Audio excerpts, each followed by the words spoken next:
I really appreciate the opportunity to come here and talk to you guys. Really want to tell you about solar, all the incentives that are out there, and see if this is something you guys consider. So we'll just kind of get right into it. There we go. Renewable energy. Well, when you hear renewable energy and alternate energy sources, you hear a lot of different terms. We're going to focus on solar. There's geothermal, there's natural gas, and there's wind. We're skipping wind. We're not going to talk about. We're not going to talk about geothermal. We're just going to specifically focus on solar. There are some benefits of geothermal. That depends on where you're at, how big the system is, but that's just a conversation for another day. We're not going to talk about that.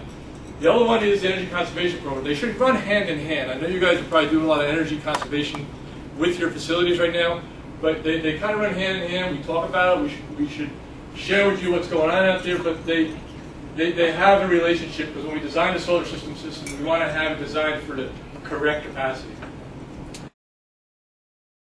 What this characterizes is how the solar system actually works in terms of a commercial application.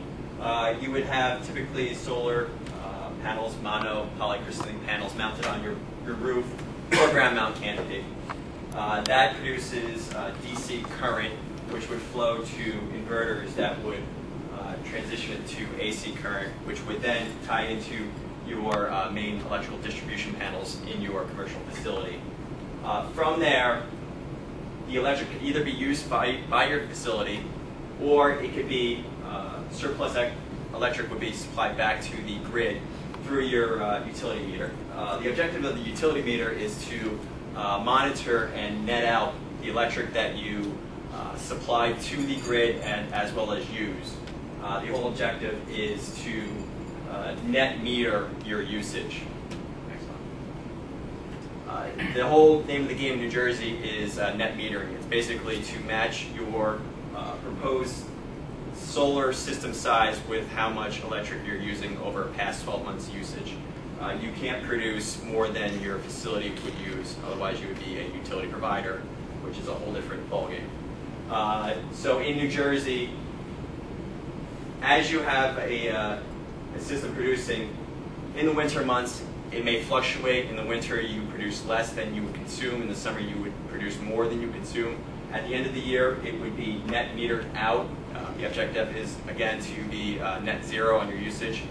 If you do, in fact, produce more than you use, the utility will rebate you the wholesale rate, which typically is about 7 cents per kilowatt hour, but that's a small amount because your system is designed for your facility. You'll get residual income. Residual income is based on the SREC income that you'll get based on the production of electricity. We'll talk to that a little later on. Can you tell me what an SREC is going for now? I think right now it's $6.40. Okay, that's right.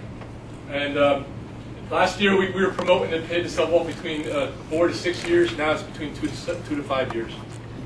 You're hedging against energy prices. Will increase your property value, and then the other things are more corporate branding, environmental benefits, and corporate responsibility. So a lot of people are thinking about it on the marketing side. So it is a benefit.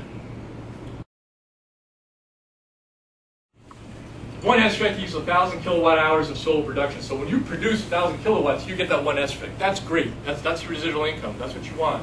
What does that equate to? Well, if you had a 100 kilowatt system, that's probably going to produce about 120,000 kilowatt hours a year.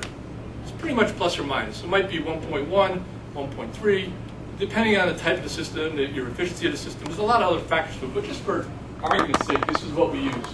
So you're going to create 120 SRECs, which to you guys is a value of $78,000 a year at the current rate of $650. Now, it's a market that can go down, it can go up, it's a commodity, it bounces all over the place. It's built to go in backwardation, but you're going to see some spikes here in the next couple of months. For energy year 2012, we think there's going to be an oversupply of solar out there, so you're going to see the commodity go down a little more. But at the end of the day, it's built to go down.